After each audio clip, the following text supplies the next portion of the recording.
Puji Tuhan, Shalom. Bapak Ibu dosen yang saya hormati, perkenalkan saya Mita Tangkawata, mahasiswa STT GKST Tentena yang telah melaksanakan praktek 1 di Jemaat Zaitun Betania, Klasis Poso Pesisir. Dan pada saat ini saya akan mempresentasikan laporan saya selama melaksanakan praktek di Jemaat Zaitun Betania. Dan selama melaksanakan praktek, saya memfokuskan penelitian saya terhadap salah satu keluarga yang juga merupakan bagian dari Jemaat GKST Zaitun Betania. Pelayanan merupakan kewajiban yang harus dilakukan oleh para hamba Tuhan agar supaya kebenaran Injil Yesus Kristus terus menjadi pegangan hidup bagi setiap orang, secara khusus dalam kehidupan orang percaya. Apalagi di tengah-tengah pandemi COVID-19 yang saat ini sedang melanda atau menggemparkan Indonesia. Tetapi pelayanan harus terus dilakukan. Dampak negatif COVID-19 benar-benar dirasakan oleh Jemaat Zaitun Betania.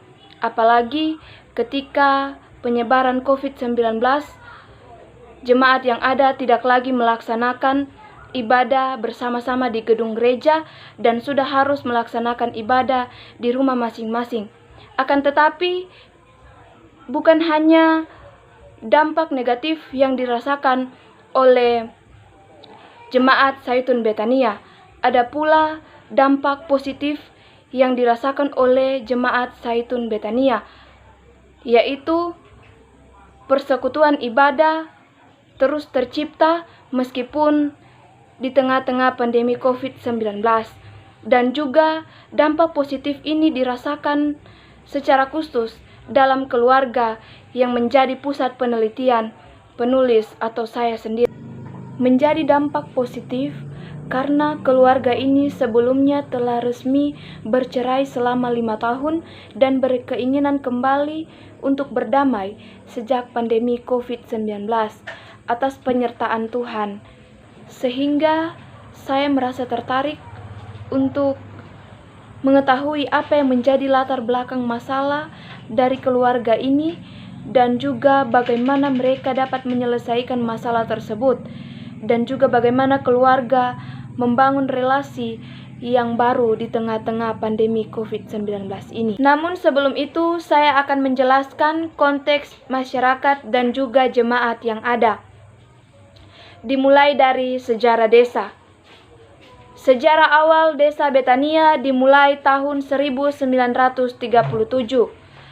Pada saat itu, warga dari beberapa suku termasuk suku Pebato yang berasal dari Malitu, 15 kakak, ingin membuka pemukiman baru. Dan pada saat itu mereka memilih wilayah Betania. Pembangunan itu dirintis oleh Bapak M. Nyolo-Nyolo dan pada saat itu masih dikenal dengan Dusun Pasule. Kemudian tahun 1939 berubah menjadi Betania, Beta yang artinya saya dan Nia berarti keinginan. Dan secara historis Betania berarti keinginan saya atau keinginan beberapa warga atau 15 kakak yang telah saya sebutkan tadi untuk membuka pemukiman baru. Kemudian letak geografis desa Betania sebagai salah satu desa di Kabupaten Poso, Kecamatan Poso Pesisir yang berbatasan dengan sebelah timur berbatasan dengan desa Toini, sebelah barat berbatasan dengan desa atau Kelurahan Kasiguncu, sebelah selatan berbatasan dengan desa Malitu, sebelah utara berbatasan dengan desa atau Kelurahan Mapane. Kemudian selanjutnya, sejarah singkat Jemaat Zaitun Betania. Sejarah dimulai dari sending Belanda yang mengutus beberapa pendeta untuk mengabarkan Injil. Dari hari ke hari, Injil diterima lagi oleh pemukim di Lambongia, Muapu dan Buyum Bayau telah menerima agama Kristen. Itu sekitar tahun 1918. Kemudian seperti yang telah saya jelaskan di sejarah desa, 15 kakak yang berkeinginan untuk membuat pemukiman baru itu, pada saat itu mereka telah mengenal agama Kristen. Dan saat mereka membentuk pemukiman baru tersebut, mereka telah menganut kepercayaan agama Kristen. Sehingga terbentuklah Jemaat Zaitun Betania seperti yang kita kenal pada saat ini. Kita lanjut pada bagian yang kedua, yaitu konteks keluarga. Saya memfokuskan penelitian saya pada keluarga Bapak Peter Gantimo dan Ibu Yurlian Tepare. Bapak Peter Gantimo dan Ibu Yurlian Tepare dari keluarga Gantimo Lagonte dan Tepare Palaburu. Bapak Peter Gantimo dan Ibu Yurlian Tepare menikah tahun 1996 dan mereka dikaruniai 2 orang anak. Alasan pernikahan mereka karena Ibu Yurlian telah hamil di luar nikah. Sebelumnya ada larangan dari kedua orang tua dari pihak keluarga perempuan, karena menurut keluarga pihak perempuan atau Ibu Yurlian Tepare, Bapak Peter Gantimo tidak pantas untuk menjadi pendamping Ibu Yurlian Tepare, dilihat dari kebiasaannya pada waktu muda, mabuk-mabukan dan juga suka bermain judi. Karena larangan itulah mereka memilih untuk mengambil jalan pintas agar pernikahan berlangsung. Pernikahan berlangsung dengan baik. Dan pada tahun 1996, setelah mereka menikah, mereka dikaruniai anak pertama, yaitu Sela Gantimo. Kurang lebih 2-3 tahun mereka tinggal di rumah orang tua, setelahnya membangun rumah sendiri. Pekerjaan Bapak Peter dan Ibu Yurlian Tepare pada saat itu adalah pekerja petani coklat dan juga kelapa, dan penghasilan per bulannya kurang lebih 1 juta per bulan. Kemudian pada tahun 2004 lahir anak kedua yang diberi nama Natalia Tepare. Kemudian beberapa tahun kemudian Ibu Yurlian memilih untuk melanjutkan pendidikan di Unsimar, mengambil jurusan sarjana hukum. Tahun 2014 Ibu Yurlian menjadi kepala desa Betania. Namun pada akhirnya tahun 2015 Ibu Yurlian memilih untuk mengundurkan diri. Alasan pengunduran diri tersebut karena keluarga ini akan bercerai dikarenakan beberapa kali telah terjadi kekerasan dalam rumah tangga, kurangnya keharmonisan dalam rumah tangga, dan juga Bapak Peter dinilai tidak serius dalam mengatur perekonomian keluarga. Sejak resmi bercerai, Bapak Peter dan Ibu Yurlian tidak lagi bertegur sapa. Kemudian saat itu Ibu Yurlian memilih untuk melanjutkan perkuliahannya dan mencalonkan menjadi PNS. Dan pada saat ini Ibu Yurlian telah menjadi PNS dan bekerja di kantor camat Poso Pesisir. Kemudian anak pertama mereka bekerja di rumah sakit Singapura, sementara anak kedua mereka di SMK Palindondaya. Tahun 2020 bulan 3, ketika penyebaran COVID-19 telah menggemparkan Indonesia, dan pada saat itu Ibu Yurlian dan Bapak Peter dikabarkan ingin kembali rujuk dan menjalani kembali hubungan sebagai suami dan istri.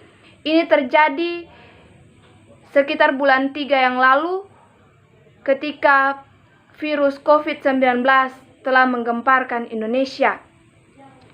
Kemudian keinginan ini pertama kali diungkapkan oleh Ibu Yurlian kepada keluarganya, baru kepada yang bersangkutan.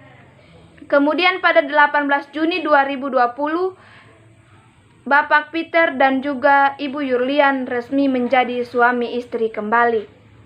Ketika menghadapi penyebaran COVID-19 pada saat ini, berdasarkan hasil penelitian yang telah saya lakukan, perekonomian tetap stabil dan pekerjaan kebun Bapak Peter, gaji Ibu Yurlian dan gaji anak pertama, dan kurang lebih 2-3 juta per bulannya. Dan juga dampak positif yang lain yang mereka rasakan, kalau dahulu keluarga ini kurang harmonis, menurut hasil wawancara yang saya lakukan, sekarang sudah lebih harmonis. Sekarang ini jemaat Zaitun Betania melaksanakan ibadah lewat toa, dan setiap hari ada ibadah singkat, itu hari Senin sampai hari Jumat. Setiap hari keluarga ini mengikuti ibadah, baru setelah itu melanjutkan aktivitas masing-masing. Kemudian selanjutnya hasil analisis. Keluarga yang harmonis adalah tujuan dan keinginan setiap keluarga. Keluarga merupakan satu organisasi sosial dan keluarga merupakan lembaga di dalam masyarakat yang paling utama, bertanggung jawab untuk menjamin kesejahteraan sosial dan kelestarian biologis anak manusia. Charles dalam Bidiono 2008 menyatakan keluarga akan harmonis bila para anggota keluarga di dalamnya bisa berhubungan secara serasi dan seimbang. Keluarga harmonis ditandai dengan adanya relasi yang sehat antar setiap anggota keluarga, sehingga dapat menjadi sumber hubungan, hiburan, inspirasi, dorongan yang menguatkan dan perlindungan bagi setiap anggotanya. Sedangkan Anonim menyatakan bahwa kehidupan berkeluarga dituntut adanya hubungan yang baik, dalam arti diperlukan suasana yang harmonis, yaitu dengan menciptakan saling pengertian, saling terbuka, saling menghargai, dan saling memenuhi kebutuhan. Dari penjelasan di atas dapat disimpulkan bahwa faktor utama pemicu perceraian tersebut adalah adanya kurang keharmonisan dan juga KDRT yang terus terjadi, dan juga tanggung jawab sebagai suami yang tidak terlaksana dengan baik. Refleksi pribadi dari masalah yang telah dihadapi oleh Bapak Peter dan Ibu Yurlian.